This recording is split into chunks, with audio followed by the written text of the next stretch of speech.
This episode here was suggested by Mr. Knox Guy 101. He had asked me if I was familiar with the defendant in this case, Preston Carter, and I said I was not, and asked him to send me something on him. And so he sends me some stuff to look up, and I guess I should have remembered who this fella was. The double murder that he committed happened at my precinct during the time I was working there, and it actually occurred on my shift, but I simply didn't remember until I started reading the information. So a big shout out to Mr. Knox Guy 101 for suggesting this case. You know, there seems to be so many murders in Memphis that you don't have time to grieve for the innocent before the next one dies. Now, the following information came from records of the Tennessee Appellate Court, Tennessee Supreme Court. It's May 28, 1993 at the Millbranch Park Apartments. Those apartments are located in South Memphis. They're on Millbranch, just a rock's throw away from the intersection of Millbranch and Winchester, and they're on the east side of the street. And the information related to what occurred inside the apartment is going to come from Preston Carter, who was one of 3 defendants that were involved in this crime. So on the 28th, Preston Carter, Lewis Anderson, and Darnell Ivory went to that apartment complex. Now, they were able to get in, even though it's controlled access gates, because they were given the code by a resident of that complex who had tipped them off to a drug dealer that lived in the complex that they could rob.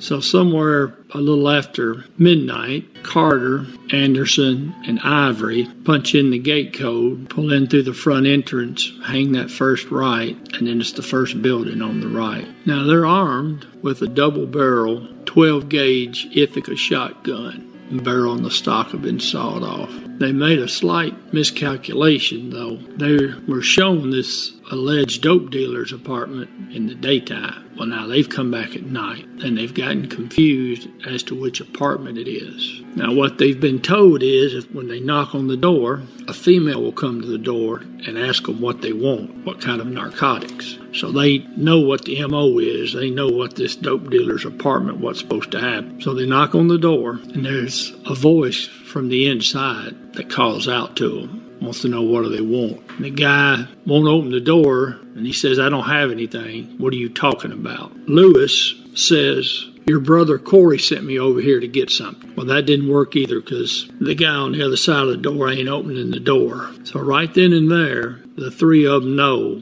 they've knocked on the wrong apartment door. They know they're in the wrong place. They know this is not the dope dealer's apartment. Now, remember, this is coming from Carter, Preston Carter's confession, so they're always going to be slightly in their own favor. According to him, Lewis Anderson says, "Fuck it." And he tells Preston to hand him the shotgun, and he tells Preston to kick the door in. So Preston Carter, he kicks the door in. Now, the apartment door they've just kicked in belongs to a married couple, Thomas and Tanisha Jackson. Tanisha is 24 years old, Thomas is 26, and they've got a 3-year-old daughter named Tyranny. Now, Thomas Jackson has a job, but it's not selling dope. He works at the Cecil's Bakery on Elvis Presley, and he's got to get up in just a few hours to go to work. So now Carter and Anderson are inside the apartment. Carter's demanding money from Mr. Jackson. Mr. Jackson's honestly telling him, "I don't know what you're talking about." And then Anderson tells the guy, "Yes, you do. Get over in the closet."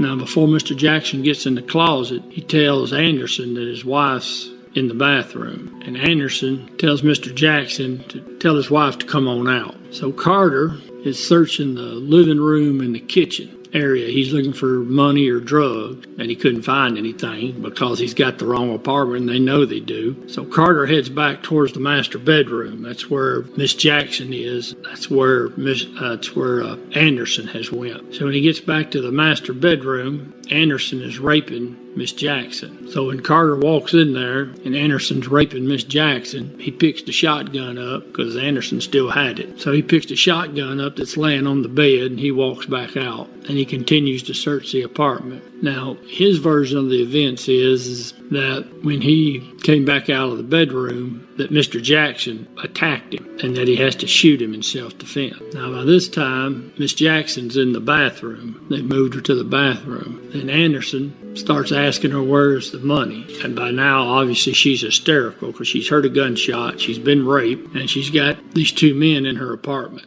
And now she's getting real loud, hollering and screaming. And Anderson just keeps screaming at her, wanting to know where the money is. So finally, Carter, tired of hearing all the screaming, so he shoots her. Now, even in his confession, he says that Miss Jackson was saying, please don't shoot me, I'll do anything, please don't shoot. So they pick up a few items from the apartment, and they head back down to the car. Now, Darnell Ivory, he's still in the car. He never did actually come into the apartment. So they leave and go on their merry way. So a few hours later, after the murders have occurred, Derek Lott, who is Miss Jackson's brother, he shows up with another co-worker. So they're going to pick up Mr. Jackson for work. Now, according to Mr. Lott, they see that the front door has been kicked open, and they find Mr. Jackson's wallet and his sister's purse and some papers on the ground there near the front door. According to Mr. Lott, he described the door as being kicked off the hinges. Now, just briefly, I have to make the comment, it's amazing that all this is going on and nobody called the police during that entire home invasion, robbery, rape, and double murder, and nobody in that complex called the police. So the two men, they go on and walk into the apartment, and they walk into the bedroom, the Jackson's bedroom, and it's been trashed. Now they go into the daughter's bedroom, Tyranny, and then they look inside the bedroom closet, and they find the body of Mr. Jackson. And in Mr. Lott's words, he had his brains hanging out of his head. And then Mr. Lott said he noticed some movement, and he pushes the closet door open some more, and there's Tyranny, and she's lying on the floor next to her dead father. She's laying on a pillow in a big puddle of blood. She starts crying, and so they pick her up, and she says, I told my daddy I had to go to the bathroom, but he didn't say nothing, and that she had urinated on herself and had fallen asleep by her dead father. So then Mr. Lott, he telephones the police, and he calls his mama to tell her that her daughter's dead. Now, Mr. Lott hadn't found his sister's body yet, so the police arrived, Bobby Grigsby, around 4:30. And then Officer Grigsby, he finds Miss Jackson laying in the bathroom. She's naked from the waist down, and she's DOA as well. Now, Miss Jackson had been shot in the head as well. Part of the confession that Carter tells, where he tries to justify shooting and killing Mr. Jackson by saying he attacked him, what actually had happened was Mr. Jackson had left the closet in the living room and went to the bedroom of his 3-year-old daughter, picked her up, and put her in the closet. So when Mr. Carter came and executed Mr.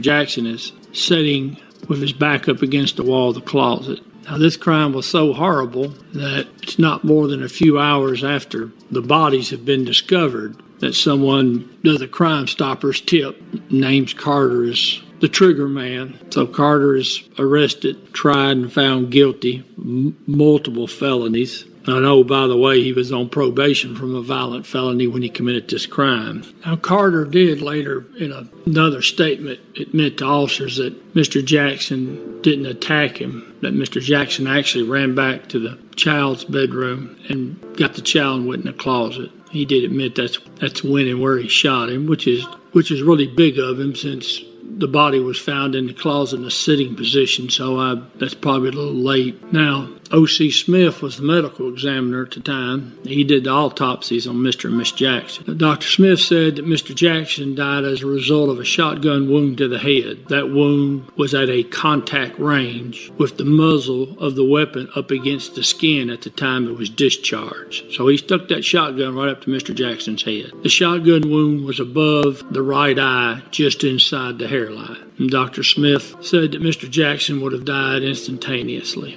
Now, Miss Jackson, she too died as a result of a shotgun wound to the head. And the shotgun wound entered her left eye and just destroyed the whole left side of her head. And that thankfully Miss Jackson died instantly as well. Carter's been sitting on death row since 1995. 26 years. And he's probably going to die of old age before he's executed. I don't know why we have a death penalty if we're not going to use it. 26 years and he's still alive. And we're paying 3 to 4 times more money for him being on death row than we would be if he was in general population. And this right here is another case of an obvious smoking gun where Carter should have been executed within 365 days of being sentenced to death by a jury. So we need to either modify the death penalty law in the states, or we just need to get rid of it because it serves no purpose. There is no deterrent factor in waiting 26 years.